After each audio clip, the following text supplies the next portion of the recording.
What's up? So today I just finished the Mae Hong Son loop and I wanted to make a quick video just while it's fresh in my brain of some tips, the route I took and some advice if you ever plan on doing it, because it is an amazing motorbike loop to do.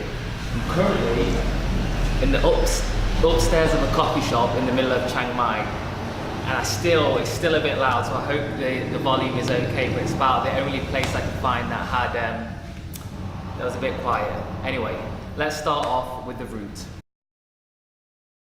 So firstly, I've got to shout out Jacob for even just telling me about the whole Mae Hong Son loop. It's a loop around the northwest of Thailand, and the standard route goes from Chiang Mai, Mae Sering, Mae Hong Son, Pai, and then back down to Chiang Mai again.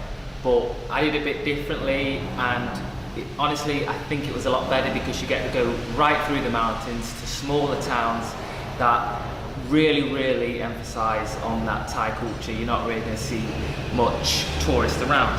So I took the route from Chiang Mai to Mae Chem to Mae Hong Son to Pai, and then Pai to Shangdao before coming back to Chiang Mai.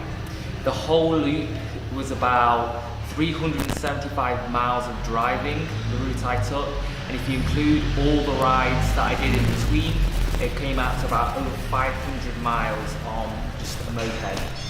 At the start it was a bit much on my body, but you get really used to it, it's really easy by the end, and it's just amazing, it gives you so much freedom. So let's get into the gear. So the essential gear you're going to need if you're going to tackle the Mae Hong Son loop, the first thing you're going to need is a bike. I rented a motorbike from Mr. Mechanic here in Chiang Mai. It's a pretty standard place. You have to either give your passport, for collateral, or you can give money. I chose to just give my passport because, in my opinion, it's harder for them to keep my passport should they want to try and mess me over. Then if I give them 10,000 baht, which is a lot of money, they could just give me back 9,000 and then we're arguing. But I got a 125cc moped and I think it was absolutely perfect. Every hill, every wind, handled everything fantastically, and I got it at a discount.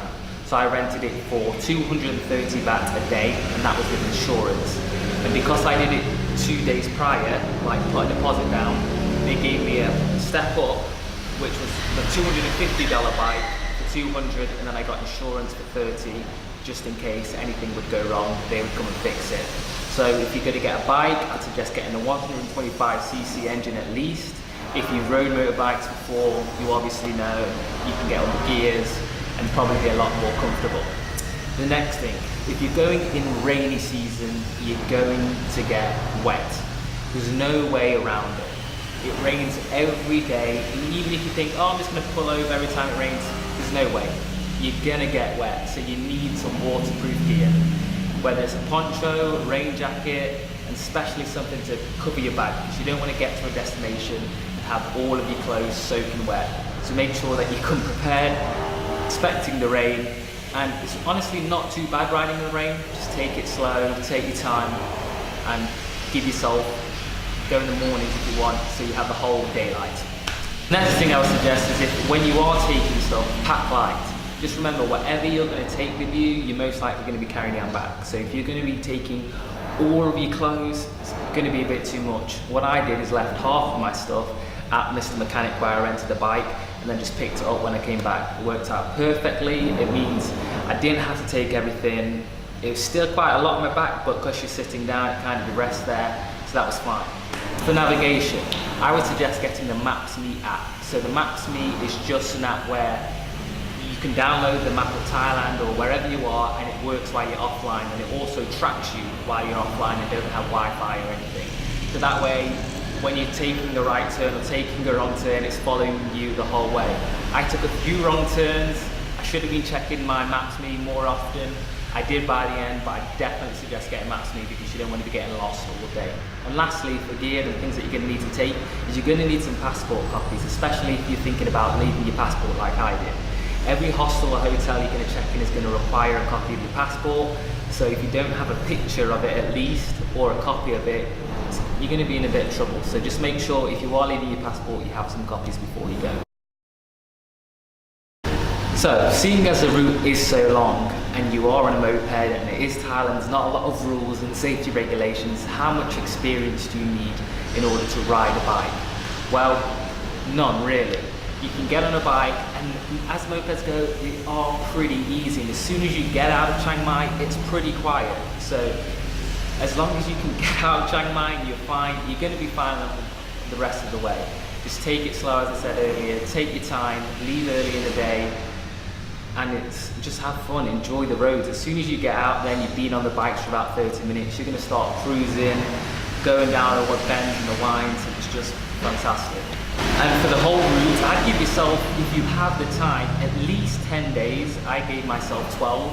Spent about 3 days in Mae Chen, 2 days in Mae Hong Son, 4 days in Pai, 2 nights in Shangdao before coming back here. And that was just, for me, the perfect amount of time to get around the whole of the, really enjoy every place, because once you have ridden the bikes, you're quite tired on that day. You don't really want to do much else, because 4 hours on a moped, you come, you're like, I just want to relax, maybe see a few of the sights, but not too much.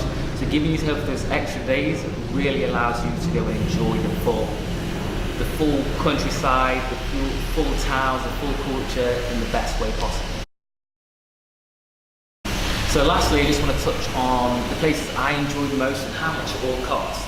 Well, the places I enjoyed most were the smaller towns. My favourite were Mae Chen and Shangdao, just because there were hardly any tourists there. And I also, in those places, stayed in guest houses. Good things about guest houses is that it's just literally somebody's house, usually a Thai person's house who's opened it up for you and really takes care of you. And that's the experience I had in both Mae Chen and Shangdao. He showed me around, showed me the best places to eat, whereas a hostel, you kind of just turning up, meeting other travellers, you don't really know the best spots to go apart from, you know, what tourists have seen. So going to these guest houses and going to these smaller towns, you're going to get a more unique experience. And for me, it was just experiences that I knew I wouldn't be able to find anywhere else. Especially in Mae Chen, where Nate, my host, took me out for dinner at least 3 times and came with me on multiple adventures, which was just amazing. How much did it all cost? So I rented a bike for 12 days, and I did get a discount on the bike because I put a deposit down and was doing it for so long, but I rented a bike for 200 baht, and like I said, 30 baht for insurance. So for the whole 11 days, I think it was actually, it cost me $77. And in terms of gas, I only spent $21 on gas for the whole trip. So just for the motorbike alone, the cost comes out about $98. Nothing. That's really nothing. I mean, to get around, have pure freedom when you're in every town, see everything you want to see for under $100, it's just a win-win. So if you're ever coming to the north of Thailand, coming to Chiang Mai, I highly suggest that you do the Mae Hong Son loop. It's fantastic. Maybe do it when it's not so rainy, but when I was speaking to Nate in Mae Chen, he said the rainy season for him is the best because it's the most beautiful. It's very green, all the trees are looking beautiful, the flowers are out. So if you've got the time and you can get here and you've got a waterproof jacket, come and do it in the rainy season, and it's a lot less busy. So you just win and go around. So if you're in the north of Thailand and you're doing the Mae Hong Son loop, have fun, enjoy it, let me know how it goes. And if you ever come in, invite me, I'll do it again, happily. Maybe with a more powerful bike, because I feel like I'm moving like the Rossi now, being on the bike so much. But anyway, thank you for watching this video. I hope it helps you if you ever come here. And I'll see you in the next video in Myanmar. So take it easy.